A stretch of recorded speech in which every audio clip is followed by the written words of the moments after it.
आज के इस वीडियो में हम पढ़ने वाले हैं क्लास 12th फिजिक्स की फर्स्ट यूनिट के अंतर्गत हम पढ़ेंगे समांतर प्लेट संधारित्र।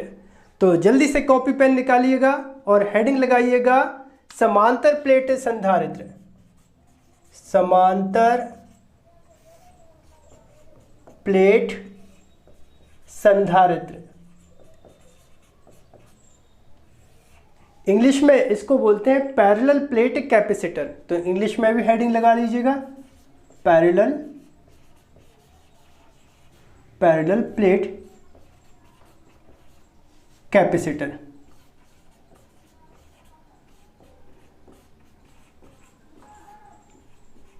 ठीक है, कैपेसिटर को कंडेंसर भी कहते हैं। ठीक है, पैरेलल प्लेट कंडेंसर भी हो सकता है, पैरेलल प्लेट कैपेसिटर भी होता है। कंडेंसर, कैपेसिटर और संधारित्र तीनों क्या होती है? एक ही बात होती है। सबसे पहले हम समझ लेते हैं संधारित्र होता क्या है। एक बच्चा कह रहा है सर स्वागत नहीं करोगे हमारा। अरे भैया, आप सभी का श्रीधर क्लासेस में बहुत बहुत स्वागत है। जल्दी से हेडिंग लगा लीजिएगा समांतर प्लेट संधारित्र। सबसे पहले हम समझते हैं कि संधारित्र या कंडेंसर होता क्या है, उसके बाद हम पढ़ेंगे समांतर प्लेट संधारित्र। देखिए, कुछ उपकरण ऐसे होते हैं जिनको स्टार्ट करने के लिए एक हैवी करंट की आवश्यकता होती है। फॉर एग्जांपल जैसे पंखा है, कूलर है, मोटर है, जिसको हम टुल्लू पंप भी कहते हैं। आपने देखा होगा ऐसे यंत्रों के साथ कुछ इस तरह का एक उपकरण लगा रहता है।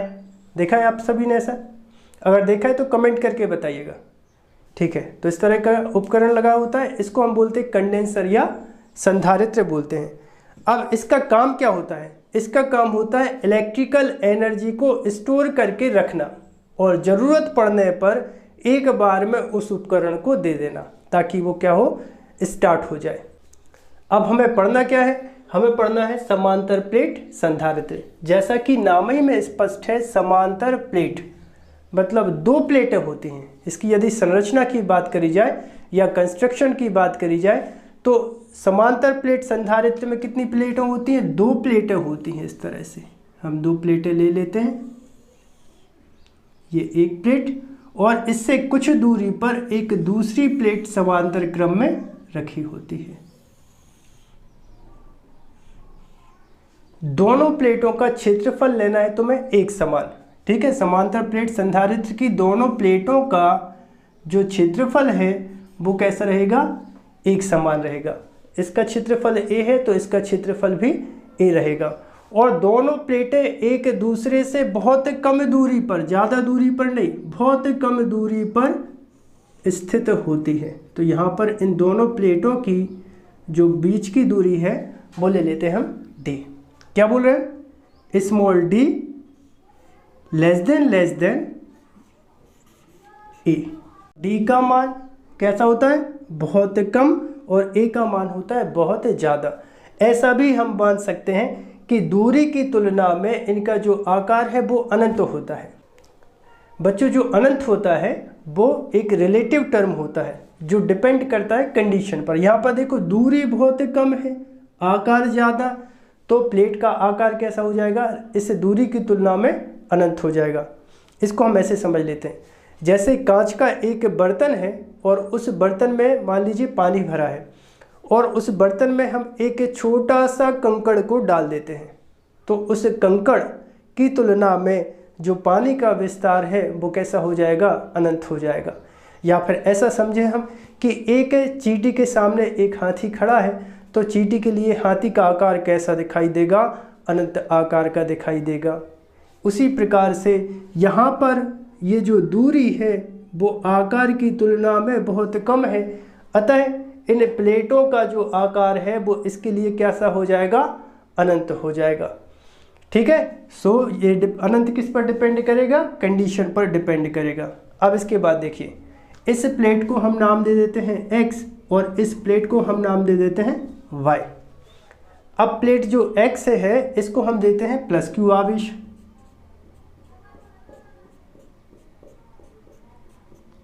और इस पर क्या आ जाएगा? माइनस q आवेश। इस पर कितना चार्ज है? इस पर है प्लस q चार्ज और इस पर कितना है? Minus q charge. तो अभी तक हमने क्या क्या बातें बताई आपको? हमने बताया कि समांतर प्लेट संधारित्र में दो प्लेटें होती है, दोनों प्लेटों को एक दूसरे के समांतर कुछ दूरी पर रखना है और प्लेटों का जो क्षेत्रफल है वो रखना है एक समान, दूरी रखना है बहुत कम। प्लेट x पर हमने देना है +q आवेश और प्लेट y पर रहेगा -q आवेश।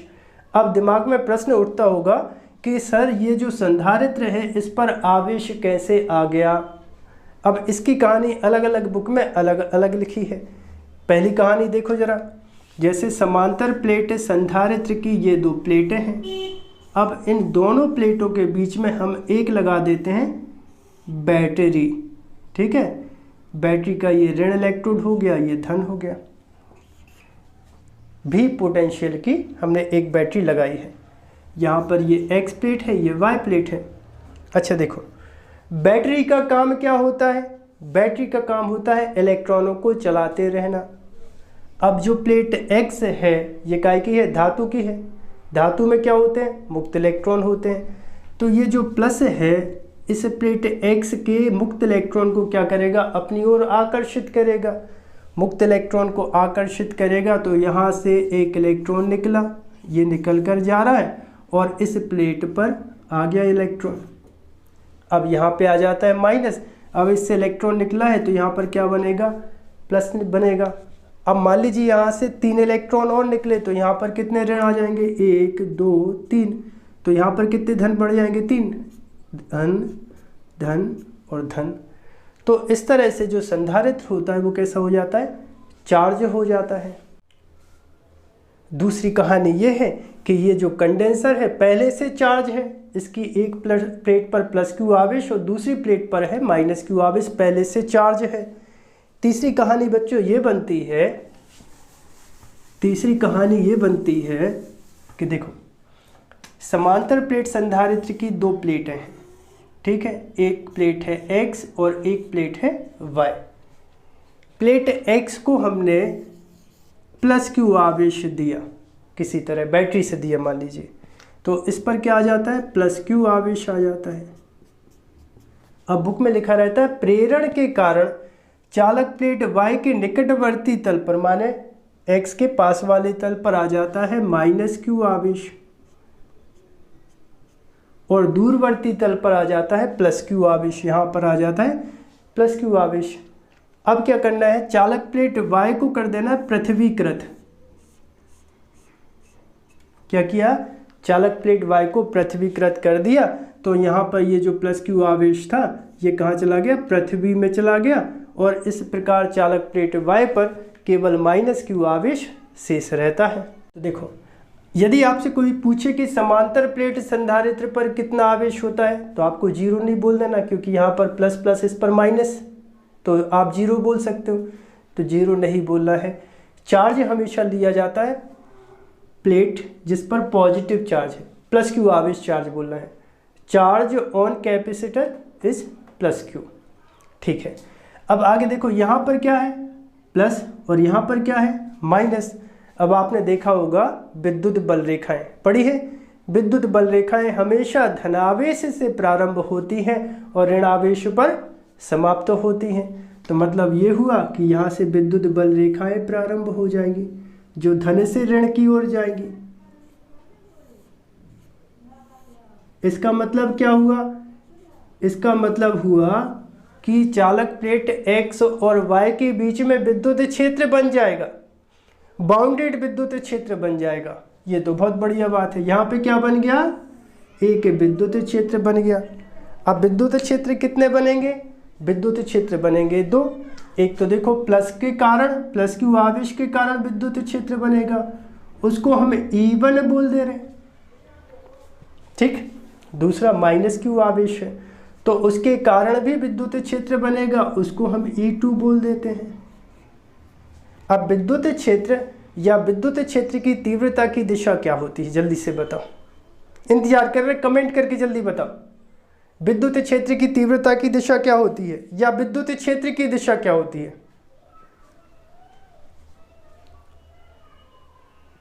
विद्युत क्षेत्र धनावेश से ऋणावेश की ओर होता है। या विद्युत क्षेत्र की तीव्रता की जो डायरेक्शन है वो पॉजिटिव टू नेगेटिव होती है। अगर नेगेटिव के या ऋणावेश के कारण भी विद्युत क्षेत्र की बात करोगे तो उस पर भी हम पॉजिटिव टू नेगेटिव बोलेंगे। मतलब ये है, ये जो E1 है पॉजिटिव के कारण जो विद्युत क्षेत्र बनेगा वो कैसा बनेगा, पॉजिटिव टू नेगेटिव। यहाँ पर देखो माइनस के कारण विद्युत क्षेत्र बनेगा कहाँ, पॉजिटिव टू नेगेटिव। ओके, अगर कुल विद्युत क्षेत्र की बात की जाए तो क्या लिखेंगे हम, E equal E1 plus E2 लिख सकते हैं, क्योंकि दोनों की डायरेक्शन क्या है, पॉजिटिव टू नेगेटिव है। सो E1 प्लस E2। अच्छा देखो, फर्स्ट चैप्टर में जब हम गॉस की प्रमेय के अनुप्रयोग पढ़ रहे थे तो उस समय पे हमने एक डेरिवेशन किया था, आवेश की अनंत समतल चादर के कारण विद्युत क्षेत्र की तीव्रता। याद है? जल्दी बताओ।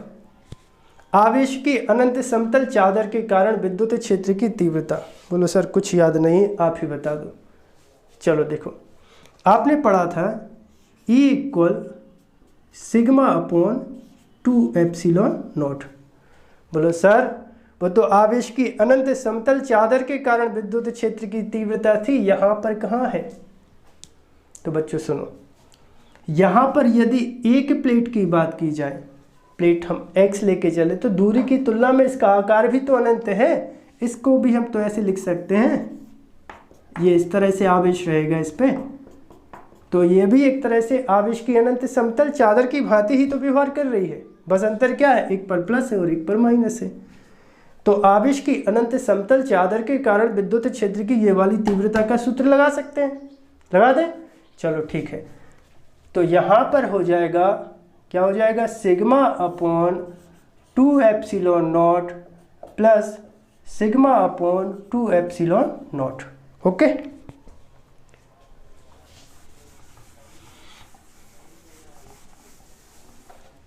अब आगे देखो, इसका एलसीएम ले लो, कितना आ जाएगा, 2 एप्सिलॉन नॉट। 2 एप्सिलॉन नॉट से 2 एप्सिलॉन नॉट निपट जाएगा, यहाँ पर कितना बचेगा, सिग्मा। यहाँ पर 2 एप्सिलॉन नॉट से 2 एप्सिलॉन नॉट निपट जाएगा, कितना बचेगा, सिग्मा। सिग्मा और सिग्मा को ऐड कर दो तो हो जाएगा 2 सिग्मा अपॉन हो जाएगा 2 एप्सिलॉन नॉट। 2 से 2 को कैंसिल कर दो, 2 से 2 निपटा दो, तब E बराबर कितना बचा, सिग्मा अपॉन एप्सिलॉन नॉट। अच्छा, वहाँ पे हमने सिग्मा पढ़ा था, क्या था सिग्मा?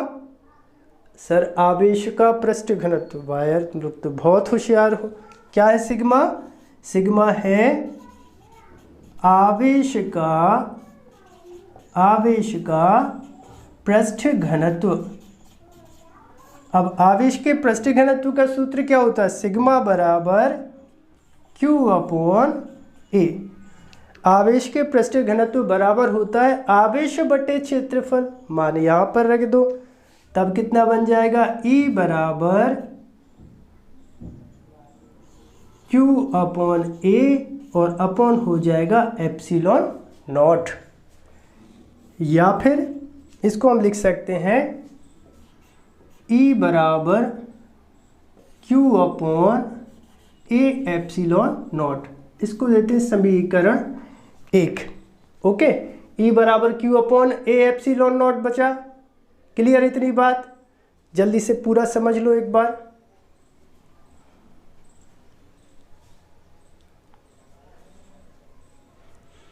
यहां तक कोई दिक्कत हो कमेंट करके बताओ। ठीक है, मिटा दें? ओके,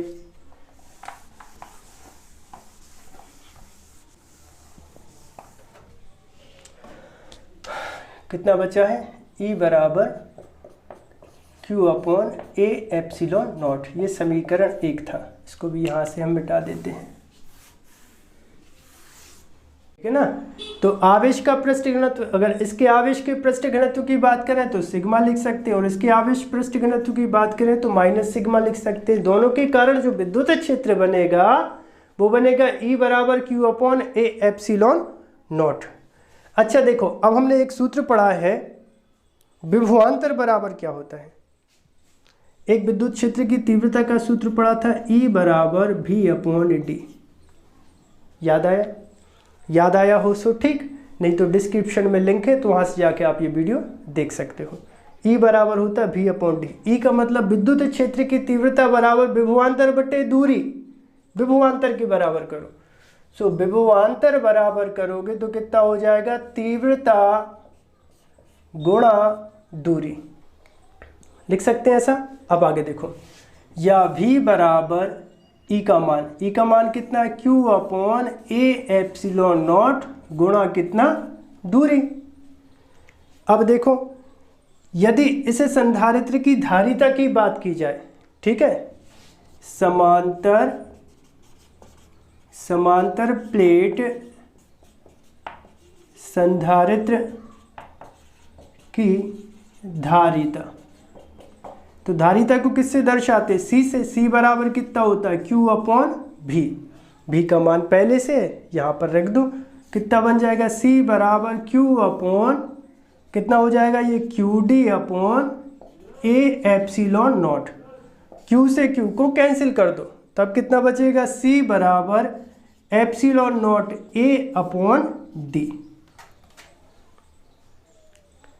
और धारिता का मात्रक क्या होता है, धारिता का मात्रक फैरड, तो यहाँ पर कितना लिख दें, फैरड। तो समांतर प्लेट संधारित्र की धारिता क्या निकली, ये निकली। अच्छा, क्वेश्चन यदि ऐसा पूछा जाए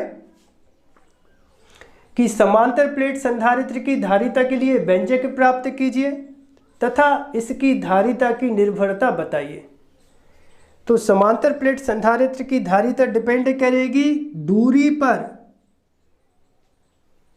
दूरी पर, बटे में है दूरी, तो दूरी का मान कम करने पर धारिता का मान क्या हो जाएगा, बढ़ जाएगा। अच्छा देखो, एक मैं आपको ट्रिक बता दे रहा हूँ, ये ट्रिक आप लगा सकते हैं अगर ऐसी कंडीशन बने तो। हमेशा अंश वाली राशियों के मान को बढ़ाने पर ये मान हमेशा बढ़ता है, दिमाग में बिठा लो, बहुत अच्छा आइडिया है। अंश वाली राशियों के मान को बढ़ाने पर इस राशि का मान बढ़ेगा, मतलब A का मान बढ़ाओगे तो C का मान बढ़ेगा। जितनी ज़्यादा प्लेटों का क्षेत्रफल उतनी ज़्यादा धारिता, जितना ज़्यादा अधिक परावैद्युतांक का माध्यम, ये तो हमने वायु निर्वात के लिए ε0 होता है। अगर यहाँ पे परावैद्युतांक ले लें, K ले लें, तो K का मान जितना ज़्यादा C का मान उतना ज़्यादा, D का मान जितना कम, क्योंकि D का मान भी अगर तुम ज़्यादा ले लोगे तो C का मान क्या हो जाएगा, C का मान कम हो जाएगा। बात समझ रहे हो, D तुम्हें क्या रखना है, कम, D कम रखोगे तो C का मान क्या हो जाएगा, ज़्यादा हो जाएगा। हमें तो धारिता का मान बढ़ाना है ना भाई, ज़्यादा से ज़्यादा इलेक्ट्रिकल एनर्जी को वो स्टोर करके रख सके, तो इसके लिए C का मान कैसा होना चाहिए, ज़्यादा होना चाहिए। ज़्यादा होने के लिए कितनी बातों का ध्यान रखना है, A का मान ज़्यादा, K का मान ज़्यादा, D का मान कैसा रखना है, कम, तो C का मान कैसा हो जाएगा, ज़्यादा हो जाएगा। ठीक है। अच्छा, एक बात और ध्यान रख लेना, यदि वायु निर्वात हो, हम वायु निर्वात को लेके चल रहे थे, वायु निर्वात के में यहाँ पर कोई मीडियम और भरा है, वायु निर्वात है तो कोई दिक्कत नहीं है, कि आपको लेके नहीं चलना, क्योंकि वायु या निर्वात के लिए, वायु या निर्वात में K बराबर होता है 1, तो K लिखने की ज़रूरत नहीं है, आपको K हटा देना है। बट यदि आप कोई मीडियम लेके चले तब यहाँ पर आपको क्या रखना है, K को लिख देना है। ओके।